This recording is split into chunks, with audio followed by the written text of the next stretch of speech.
How does the weather affect the bass spawn, and should we avoid fishing for bass on beds? In our last video, we were observing smallmouth bass on beds in Lake Simcoe. So in today's video, we're gonna go back out there and observe them.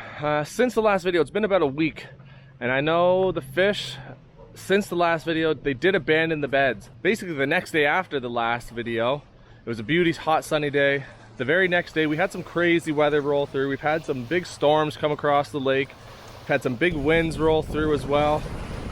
And the beds got abandoned immediately after that video. So kind of disappointing to hear that. But I want to go back out. We've got a beauty day today. We're about a week out. 1 week from bass opener in zone 16 on Lake Simcoe. It's the 22nd of June this year where the bass opens. And I want to see what's going on, if the bass are moving back onto the beds with this warm weather. They might be. So that's what we want to find out today. We're going to go back out there in the Sea Eagle. Haven't really showed you the boat yet, but it's an awesome inflatable boat that I got from my brother. It's really simple to launch. It's got a little 3.5 horsepower Mercury, does like 15 kilometers an hour. Sweet little boat for getting out here and doing these National Geographic videos. But first, I've got to blow up my wife's floaty so we can go out there and float together as a family. Let's go.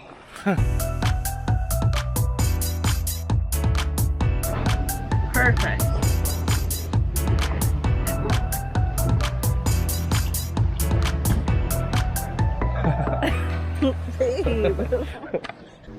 This is all mayfly hatch. All the stuff on the surface, mayfly casings. Mayfly hatch is well underway. Wow. Gross.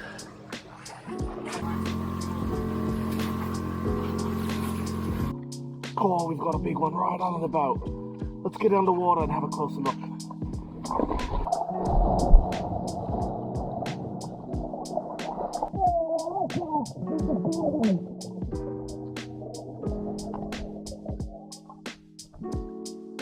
So I spent a good chunk of time cruising around looking for the same bedding fish that I found last week, and all of the shallow water beds were completely abandoned. Those beds were in about 6 feet or less, and couldn't find anything in that depth range. But then luckily we ran into this guy out at about 12 feet of water. So with it being so much deeper, it was harder to get the camera position right, but we were eventually able to get it. And the first thing I noticed that there's way less gobies down at this depth, so that's kind of reassuring. You know, in my last video someone mentioned that, you know, not all nesters are going to be successful, much like ducks or geese or anything else. Like every kind of bird will lay eggs in a nest, and some are successful and some are not. Depends on where they put them. Same goes for turtles, you know, same goes for everything. That if not every single bed and not every nest is going to be successful. So this makes me feel better. This male is pretty locked onto this boulder, and he's still chasing around gobies, but there's not nearly as many. So that's nice to know, and it makes me feel a bit better.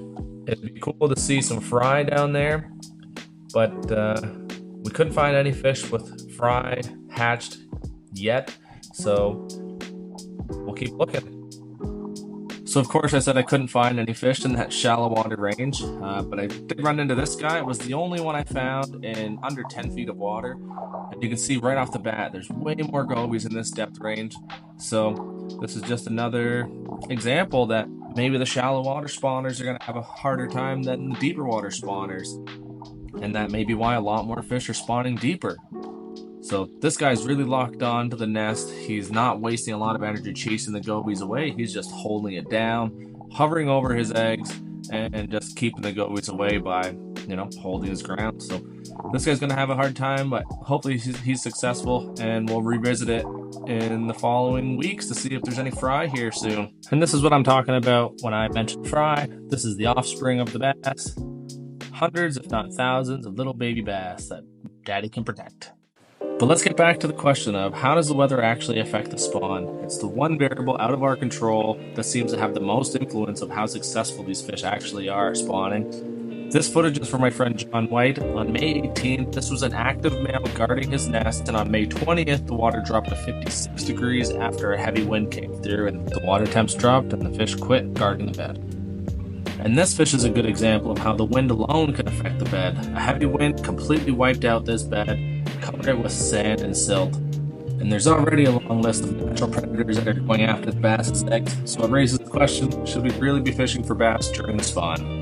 In my last video, the topic of discussion was about the round gobies, and they're not a new problem. They've been in the Great Lakes since 1993, but it might be that we're starting to finally see the impacts of them. It seems like the scales might be tipping negative, we're finally starting to see population decline, but the fish are getting bigger. One of my favorite comments I received from the last video was that the bass and the round gobies have a symbiotic relationship where the gobies are feeding the bass, and therefore the bass are getting bigger because of this new food source, getting bigger, and they're laying more eggs, and then in turn they're turning around and feeding the gobies back. So it's much like a garden, which there is data that backs up this statement that the bass are growing at a faster rate and therefore producing more eggs. But not everywhere seems to be in the same condition.